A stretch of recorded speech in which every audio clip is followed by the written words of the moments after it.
Hello college students, this is me Ishita and you all are watching IGNOU पाठशाला।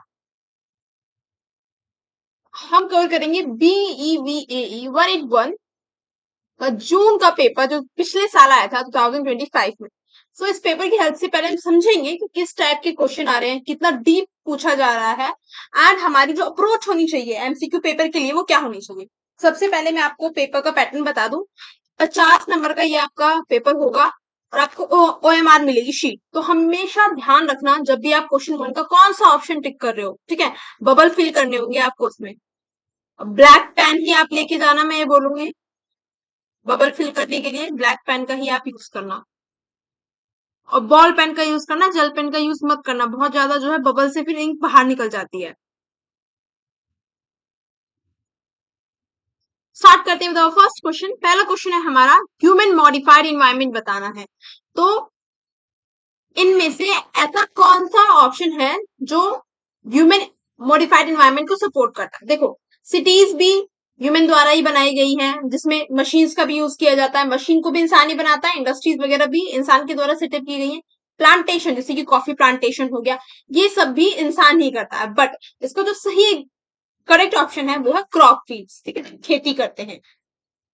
Second, कौन सा option इसमें से सस्टेनेबल डेवलपमेंट गोल नहीं है। देखो गुड हेल्थ भी है, जीरो हंगर भी है, नो पॉवर्टी भी है, कौन सा नहीं है, सोशल इक्विटी एंड इक्वालिटी, ये वाला एसडीजी के अंदर गोल नहीं है।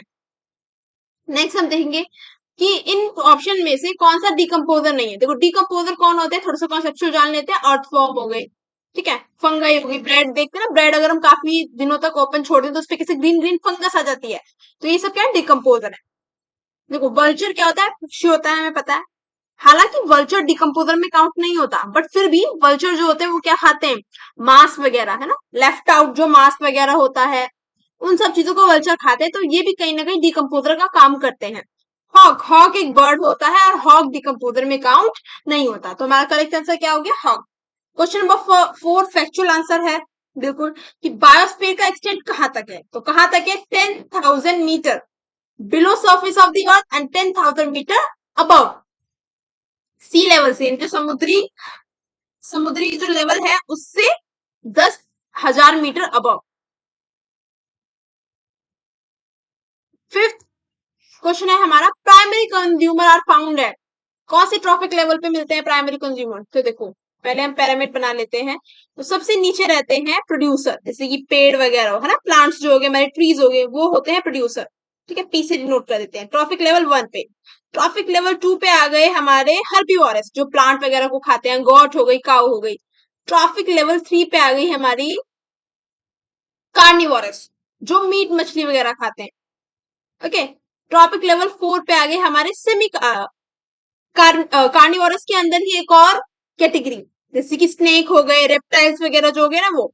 और लास्ट में आते हैं हमारे डिकम्पोजर।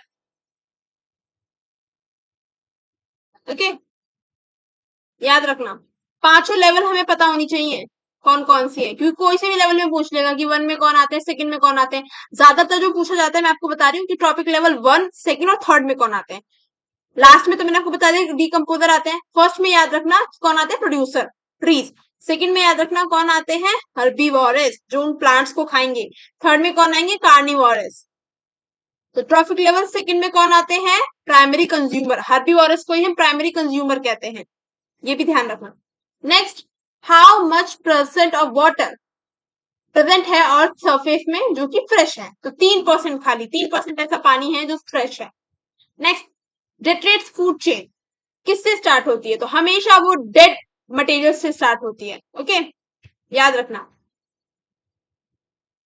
क्वेश्चन नंबर 8, मैपल, बीच और ऑक कौन से फॉरेस्ट में पाए जाते हैं, तो टेम्परेट डेसिडियस फॉरेस्ट में। Unattached organism which live at the air water interface are known as Newstone, ठीक है, ये भी याद रखने वाली चीज है। अब एक चीज और यहाँ पे याद रखना, डेसिडियस फॉरेस्ट जो आप याद रख रहे हो तो ये भी याद रखना जो एवरग्रीन फॉरेस्ट होते हैं ना, एवरग्रीन, वो हमेशा ही हरे भरे रहते हैं। एवरग्रीन नाम से ही आपको समझ में आना चाहिए कि एवरग्रीन का मतलब है हमेशा हरे भरे रहेंगे, कभी भी वहां पे सूखा वगैरह नहीं पड़ेगा। तो क्वेश्चन आ सकता है कि ऐसे कौन से फॉरेस्ट हैं जो हमेशा, ठीक है, साल में हमेशा ही जो है एक जैसे रहते हैं, मतलब वहां पे सूखा नहीं पड़ता, वहां पे पेड़ों की पत्तियां नहीं झड़ती, ठीक है, तो एवरग्रीन फॉरेस्ट। और वर्षा भी बहुत ज्यादा, जो रेन होती है वो भी एवरग्रीन फॉरेस्ट में काफी ज्यादा होती है। नेक्स्ट क्वेश्चन है हमारा, कौन सा पार्ट जो है लैंटिक इकोसिस्टम का नहीं है? तो देखो, लैंटिक इकोसिस्टम का मतलब होता है इस टाइप का वाटर जो कि स्लो हो। देखो, लेक्स में हमें स्लो बहता हुआ पानी देखने के लिए मिलेगा, इम्पाउंडमेंट्स में भी, वेटलैंड्स में भी, बट रिवर में हम देखते हैं जो रिवर का फ्लो होता है वो काफी ज्यादा तेज होता है as comparison to lakes, wetlands. Okay,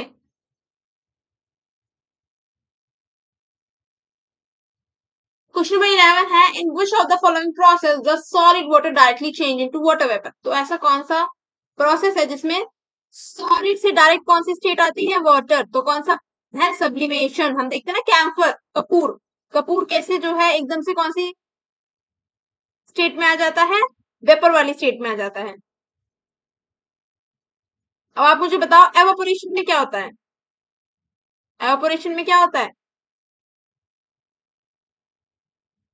liquid से,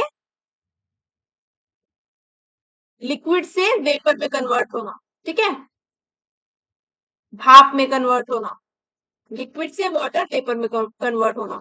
जैसे पानी है, पानी को हम बॉईल करेंगे तो कैसे भाप में कन्वर्ट होगा ना, वो वेपर में कन्वर्ट होना। कुल, कुल एक ट्रेडिशनल इरिगेशन प्रैक्टिस है कौन से एरिया में? हिमाचल प्रदेश में। देखो, कुल का कुल नाम दिया गया टेक्निक का, बाकी इस टेक्निक के अंदर बैम्बू का यूज होता है, ये भी ध्यान। किसका यूज होता है? बैम्बू का। बैम्बू से पूरा स्ट्रक्चर बनाया जाता है, चाहे आप गूगल करके देख लेना, वहां पे पूरी फोटो आ जाएगी, आपको क्रिस्टल क्लियर हो जाएगा। नेक्स्ट, कौन सी सॉइल है, टाइप ऑफ सॉइल है जो सपोर्ट करती है रबर कल्टीवेशन को? तो लेटरेट सॉइल। आप मुझे बताओ इसमें से कौन सी सॉइल है जिसपे हम कॉटन की खेती करते हैं? कॉटन की खेती हम कौन सी वाली पे करते हैं, ये आप मुझे बताओ, इसी में ऑप्शन है। नेक्स्ट हम देखेंगे, which one of the following is not one of the consequences of excessive irrigation? यानी कि अगर बहुत ही ज्यादा इरिगेशन किया जाए, ठीक है, तो उसका क्या इम्पैक्ट होगा? और इनमें से ऐसा कौन सा ऑप्शन है जो इम्पैक्ट नहीं है? तो पहला देखो, water logging in the soil. और बहुत ज्यादा हम इरिगेशन कर देंगे तो उससे क्या होगा? सॉइल में पानी बहुत ज्यादा स्टोर हो जाएगा, मिट्टी बहुत ज्यादा कैसी रहेगी? दलदली टाइप, चिकनी type. Next, loss of productivity, जो सॉइल की प्रोडक्टिविटी है वो लॉस हो जाएगी, क्योंकि जब हम बहुत ज्यादा पानी छोड़ देंगे फसल के अंदर तो वो गलने सड़ने लगती है, ठीक है, और कम टाइम पीरियड में हमें उसे क्या करना पड़ेगा? फसल को काटना पड़ेगा। नेक्स्ट, सेलिनिटी और अल्कलिनिटी इंक्रीज हो जाती है, लेस प्रोडक्टिविटी सब्सटेंशियली। तो लास्ट ऑप्शन इज रॉन्ग। तीनों इम्पैक्ट है, ए, बी और सी, तीनों इम्पैक्ट है, कौन सा इम्पैक्ट नहीं है? Last option. Which one of the following is economic significance of forest? तो इंपॉर्टेंस बतानी है यहाँ पे। इंपॉर्टेंस क्या है? Protection of biodiversity, forest produce use for pharmacy, aesthetic and spiritual purpose, recreational purpose. देखो, सारे ही इंपॉर्टेंस हैं, बट इकोनॉमिक टर्म्स में हम देखें, इकोनॉमिक का मतलब क्या है कि जहां से भी मनी आएगा। बायोडाइवर्सिटी, ठीक है, फॉरेस्ट हमारी बायोडाइवर्सिटी प्रोटेक्ट करता है, जहां पे बहुत सारे जानवर रहते हैं फॉरेस्ट के अंदर। बट इकोनॉमिक टर्म्स में, मनी टर्म्स में हम देखें तो मेडिसिन में जो फॉरेस्ट प्लांट्स काम आते हैं, ट्रीज काम आते हैं, तो इकोनॉमिक सिग्निफिकेंस क्या है? फार्मेसी वाला है। बाकी सारे ऑप्शन करेक्ट है, सारे ही इंपॉर्टेंस है फॉरेस्ट की। नेक्स्ट हम देखेंगे, डिफॉरेस्टेशन का कौन सा कॉज नहीं है, कारण नहीं है इसमें? Forest fire, grazing of animal, selective cutting of trees, paste attack. तो पेस्ट अटैक नहीं है, बाकी सारे कारण है डिफॉरेस्टेशन के। पेस्ट अटैक तो हम फसल पे करते हैं ना। In which of the following state joint forest management successfully implemented? कौन से स्टेट में सक्सेसफुली इंप्लीमेंट हुआ है? वेस्ट बंगाल में। अब ये देखो, रटने वाली चीज है, जहां पे कॉन्सेप्ट होगा मैं कॉन्सेप्ट आपको बता दूंगी। ओके, नेक्स्ट क्वेश्चन है हमारा, हमारी अर्थ पे मोस्ट अबेंडेंट लाइफ फॉर्म्स कौन सी है? तो insect and micro organism. By, because अभी भी लाखों करोड़ों माइक्रो ऑर्गेनिज्म है जिनको हम अभी आइडेंटिफाई ही नहीं कर पाए हैं, इन्वेंट ही नहीं कर पाए हैं, पहचान ही नहीं पाए हैं, अभी भी उन पर रिसर्च वगैरह चल रही है। धूप की जब किरणें आती है, हम देखते हैं ना कितने छोटे छोटे पार्टिकल्स उड़ रहे होते हैं उसके अंदर। तो माइक्रो ऑर्गेनिज्म की संख्या जो है वो अनलिमिटेड है, ठीक है। The trans Himalaya biogeographic reason कौन से रीजन में आता है? लद्दाख रीजन में। ट्रांस हिमालय कहाँ पे लोकेटेड है? हमारे लद्दाख रीजन में। कौन सा geographical region, by geographical region सबसे ज्यादा एरिया कवर करता है इंडिया के अंदर? तो deacon peninsula, Deccan peninsula. Which one of the following is the indirect use value of biodiversity? Indirect, direct में तो existent value, decreased value, optional value हो गया, बट indirect aesthetic value कौन सा ऐसा सोर्स ऑफ एनर्जी है जो कन्वेंशनल है? कन्वेंशनल सोर्स ऑफ एनर्जी तो कौन सा हुआ? Atomic energy. एटॉमिक एनर्जी क्यों? देखो, atomic conventional source of energy को हम रिन्यूएबल भी कहते हैं, यानी कि वो सारी सब्सटेंस जो हमारी पृथ्वी पर क्या है, लिमिटेड है। तो एटॉमिक एनर्जी भी क्या है, हमारी धरती पे लिमिटेड है। हालांकि वो रिन्यू हो सकती है, बट उसको रिन्यू होने में कितना टाइम लगेगा? कई हजार साल। जैसे कोल है, पेट्रोलियम है, इनको अगर रिन्यू होना होगा, रिन्यू होंगे ये, तो इन्हें काफी साल लगेंगे। ओके, क्वेश्चन नंबर 23 है हमारा, फर्स्ट वेव एनर्जी प्रोजेक्ट कहाँ पे सेटअप किया गया? तो विजिंजम, याद रखना। जो अटपटा कौन सा है? विजिंजम, इसी से याद रख लेना। इंडिया की मैक्सिमम कमर्शियल एनर्जी कहां से आती है? कोल से। ये काफी आसान है, कोल से आती है। Next, which one of the following is not a factor for the sustainable carrying capacity for the human species? अब sustainable carrying capacity हम समझेंगे। देखो, sustainable carrying capacity human species के टर्म में ये है कि हमारी पृथ्वी पर, ठीक है, हमारी पृथ्वी की कितनी कैरिंग कैपेसिटी है, हमारी पृथ्वी कितनी पॉपुलेशन को पनाह दे सकती है, या हम ये कह सकते हैं हमारी पृथ्वी कितनी पॉपुलेशन को सस्टेनेबली, ठीक है, उनकी जो नीड्स है फुलफिल कर सकती है। देखो, जैसे जैसे पॉपुलेशन बढ़ रही है, डिमांड बढ़ती जा रही है, रिसोर्सेज जो है हमारी नेचुरल जो रिसोर्सेज है उनका ओवर यूज हो रहा है, पानी खत्म होता जा रहा है, ग्राउंड लेवल वाटर खत्म होता जा रहा है ना, पेड़ कटते जा रहे हैं वुड के यूज के लिए। तो इसीलिए ये पता लगा है कि कौन सा ऐसा फैक्टर नहीं है। नहीं पे ध्यान रखना, नॉट पे। तो ये पता चले जो फैक्टर है उसी पे टिक कर दो। नॉलेज सिस्टम फैक्टर है, रिसोर्स अवेलेबिलिटी फैक्टर है, लेवल ऑफ इकोनॉमी डेवलपमेंट भी फैक्टर है। कौन सा फैक्टर नहीं है? Standard of living.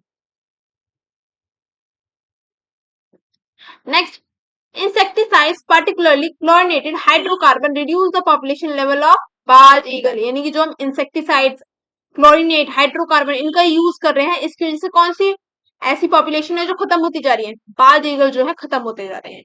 ओके, 27 है, कौन सी invasive species skin allergy cause करती है? तो कांग्रेस व्हील, ये भी आपको याद ही रखना पड़ेगा। इन सिटू कंजर्वेशन प्रोग्राम, देखो इन सिटू कंजर्वेशन प्रोग्राम का मतलब होता है जैसे नेशनल पार्क बनाते हैं ना, गवर्नमेंट नेशनल पार्क बनाती है, कान्हा नेशनल पार्क हो गया, टाइगर रिजर्व, ये सब।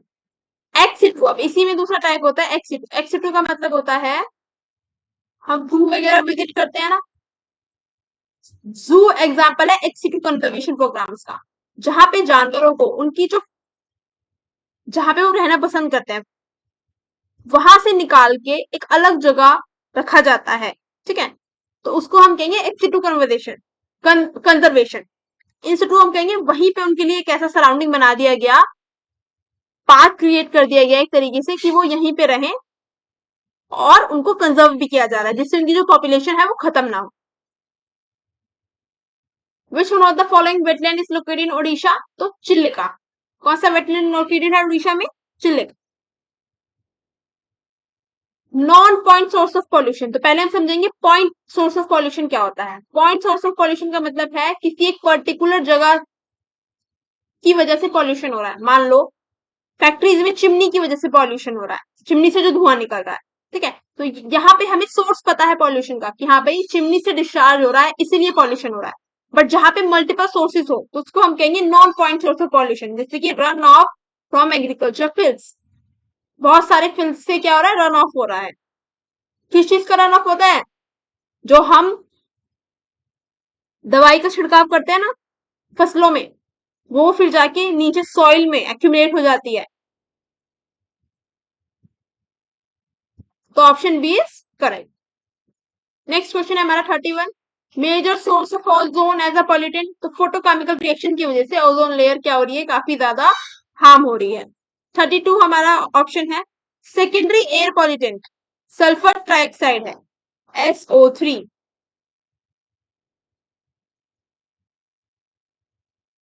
अब आप सर्च करके मुझे बताओ, सेकेंडरी है ना यहाँ पे, प्राइमरी आप मुझे बताओ प्राइमरी एयर पॉल्यूटेंट क्या है?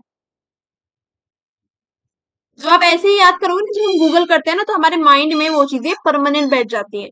Okay, one of the following physical agent of water pollution बताओ। फिजिकल एजेंट क्या है? Particulates. Which one of the following is not a symptom of toxicity?